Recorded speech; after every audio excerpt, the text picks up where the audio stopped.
Hi my dear lovely humans. இன்றைக்கி பங்குனி உத்திரம். இன்றைக்கி நான் கோயிலுக்கு போயிட்டு வந்தேன். அதுவும் காலையிலையும் கோயிலுக்கு போனேன், ஈவினிங்கும் கோயிலுக்கு போனேங்க. காலையில் என்னுடைய ஃப்ரெண்டு கூட போனேன், ஈவினிங் என்னுடைய மை லவ்லி ஹஸ்பண்டு கூட போனேன்.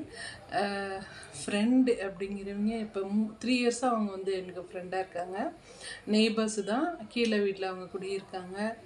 இந்த மாதிரி நமக்குன்னு ஒரு ஃப்ரெண்ட்ஸ் அமைஞ்சதுன்னா உண்மையிலுமே அது லக்கி தான். இந்த 3 இயர்ஸில் நிறைய இடத்துக்கு அவங்க கூட நான் வெளியே போயிருக்கேன். இன்றைக்கி அதே மாதிரி தான் நான் கோயிலுக்கு போயிட்டு வந்து ரொம்ப சாட்டிஸ்ஃபைடாக இருக்குது. நீங்களும் இந்த மாதிரி உங்களுக்கு ஏதாவது ஃப்ரெண்டு இருந்தாவோ வீட்டில் யாராவது இருந்தாங்களோ அவங்க கூட வெளியே போங்க, ஜாலியாக இருங்க. ஒரு 40 எபோவுக்கு மேலே கண்டிப்பாக நமக்கு உடல் அளவில் மனதளவில் ஒரு டல்னஸ் வரும், ஒரு வீக்னஸ் வரும்.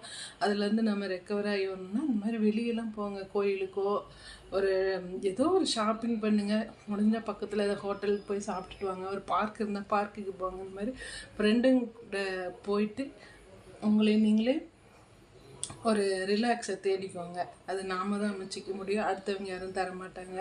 ஓகேங்களா? ஈவினிங் அதே மாதிரி ஹஸ்பண்டு கூட்டிகிட்டு போனார். அவரும் என்னை அடிக்கடி வெளியே கூட்டிகிட்டு போவார். அதனால் அதையும் மீறி ஒரு டல்னஸ், ஏதாவது ஒரு ஸ்ட்ரெஸ் எனக்கு வரதான் செய்யும். அது இந்த மாதிரி டயத்தில் வரும்னு தான் சொல்கிறாங்க. அதுலேருந்து நாமளே ரெக்கவர் ஆகிக்கணும். ஓகேங்களா? பாய், டேக் கேர்.